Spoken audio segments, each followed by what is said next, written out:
Do you think you'll be able to pull the trigger and take life? Yep. You won't struggle? I will not hesitate. Deep in the English countryside, the British Army is turning Ukrainian civilians into frontline combat troops to fight in the war against Russia. Get in there! Over the next 5 weeks, the British Army will intensively train these recruits on how to kill and how to survive. Come on! It's a real life casualty, isn't it? I know it's hard, let's go! You know, this isn't training on the off chance that one day they may end up in a war zone. This is them seriously preparing themselves to be on that front line in 5 weeks' time.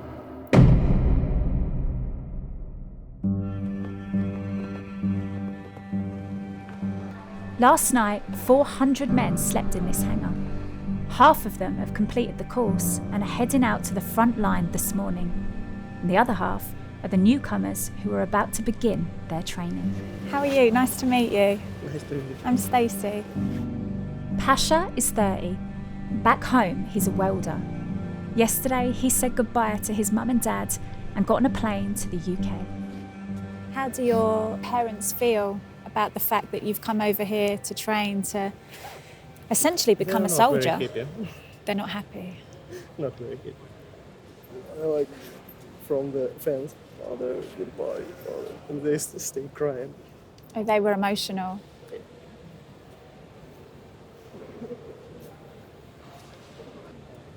I imagine this feels quite overwhelming. For me, it's more easy because I have no children, for example. Guys who have children, much more hard for me.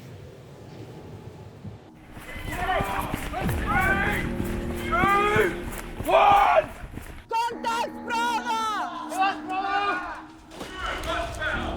Basic survival skills that British soldiers learn over several months have been crammed into the first few days of the course. We have our enemy position. So much for them to take There in. is a lot for them to take in, yeah.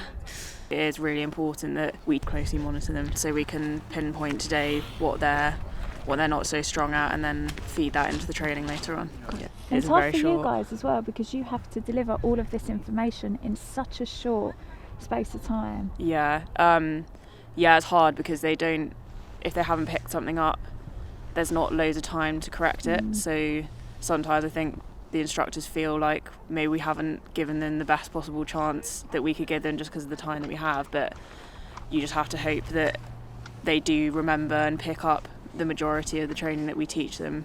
Just put your weapons beside you. Okay, so we're going to start cooking our lunches. When Russian forces invaded Ukraine, Pasha was living in Belgium. When the war started, in the morning I woke up, watched the news, and I'm like, shit. I called my parents, they say, stay in Belgium.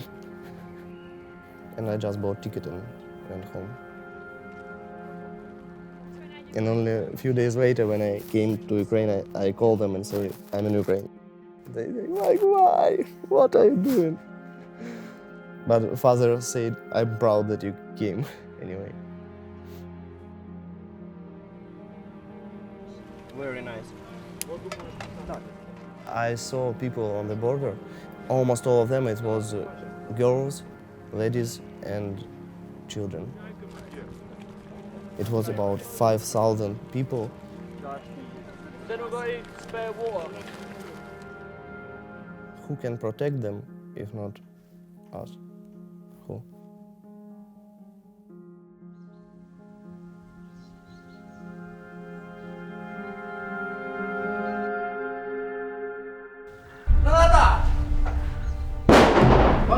The recruits have moved on to fighting from street to street and building to building. These are essential skills for cities occupied by Russian forces. Barricade. Alongside the trainers and recruits every day are interpreters like Aliyah. We basically do everything they do. It's a combination of translating and running around with them, doing all the exercises with them, supporting them when it's needed, helping them when it's needed, giving them a little bit of motivation when it's required, when a bit down. I think they're preparing here psychologically and physically, both. Yeah, you need the two. Yeah, absolutely. Yeah. Maybe psychologically even more. Because when you will be back there, the adrenaline will push you, but you have to be prepared mentally. So. Hey guys, fucking rock and roll. Yes, rock and roll. I'll be back in a sec. She's like such a powerhouse. She's really, really impressive. Sometimes we're a bit more than linguists. It's a bit challenging sometimes. You get to know a little bit their stories. You get to know a bit about their families. And then you have to say goodbye to them. And they're not going back to their families. You know where they're going, pretty much. Do you know, I imagine it's a difficult balance for the instructors to get right. It's a fine line. You need to really hammer home that if you make a mistake back in Ukraine, that's you possibly dead, your mate's dead. But you also need to make sure that they're feeling confident, because they need to go to that front line feeling like they are competent and they've got it in them to be productive. So they're just asking so much of them. Pasha has been making a good impression on the training team. They've decided he has leadership potential, so he's being promoted to second in command, or 2IC of his unit. From now on, Pasha has to look after his men as well as himself. Пацаны, настал наш час. Окей, давай. Поехали, переходиками, занимаем позицию туда.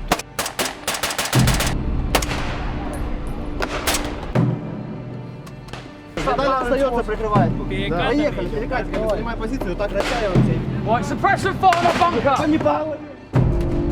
In our section, I have to show the example for guys. How to act, how to do it. Grenade. Илюха, мы с тобой идем. Get the grenade ready! Do you think you'll be able to pull the trigger and take life? Yep. You won't struggle? I will not hesitate. Все, Илюха, поехали. Я, потом ты. We are fighting not against military guys, against army. We fighting against enemy that came to our houses and fight not against our army, but against civil people. It's unacceptable. Дальше, ближе и гранату. Пошли, добиваем.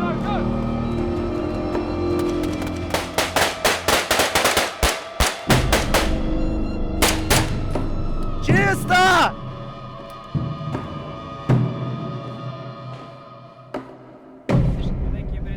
The recruits have completed some of the most intense training in the world. Honestly, they've come a long way in that, and it's really good to see from the start of the course and how they've improved. Couldn't ask for a better lot of lads.